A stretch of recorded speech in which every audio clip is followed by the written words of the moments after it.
आजच्या या क्विक अपडेटमध्ये आपण महाराष्ट्र शासनाच्या पीक विम्यासंदर्भातील एका खूप महत्त्वाच्या निर्णयाचा आढावा घेणार आहोत. शासनाने प्रधानमंत्री पीक विमा योजनेअंतर्गत प्रलंबित असलेली तब्बल 18.58 कोटी रुपयांची नुकसान भरपाई भारतीय कृषी विमा कंपनीला देण्याचा मोठा निर्णय घेतलाय. आता तुम्हाला वाटेल, आपण विमा काढला की सगळं टेन्शन कंपनीचं, बरोबर.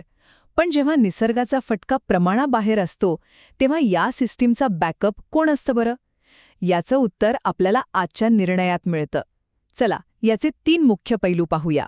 पहिले म्हणजे राज्य शासनाने एका सुरक्षित एस्क्रो बँक खात्यातून कृषी विमा कंपनीला तब्बल 18,58,00,000चा निधी देण्यास मान्यता दिलीय. दुसरे, लक्षात घ्या, हा निधी फक्त आणि फक्त खरीफ 2022 आणि रब्बी 2022-23 याच हंगामांसाठी वापरता येईल. इतर कुठल्याही जुन्या किंवा नव्या सीझनसाठी नाही. आणि तिसरे, सर्वात महत्त्वाचे म्हणजे यामागचं 80.110 मॉडेल नावाचं अर्थशास्त्र. हे काय आहे? तर बघा, जेव्हा नुकसान भरपाईचा आकडा जमा झालेल्या एकूण विमा हप्त्याच्या 110%च्याही पुढे जातो ना, तेव्हा तो एक्स्ट्रा आर्थिक भार राज्य सरकारला उचलावा लागतो.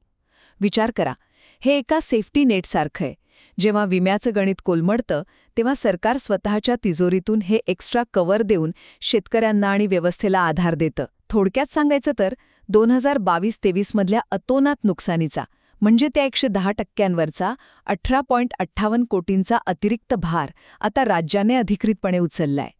सरतेशेवटी एवढंच म्हणता येईल की जेव्हा निसर्गाचा कोप विमा कंपन्यांच्या आर्थिक गणिताबाहेर जातो तेव्हा शेवटी सरकारलाच या व्यवस्थेचा खंबीर आधारस्तंभ बनावं लागतं.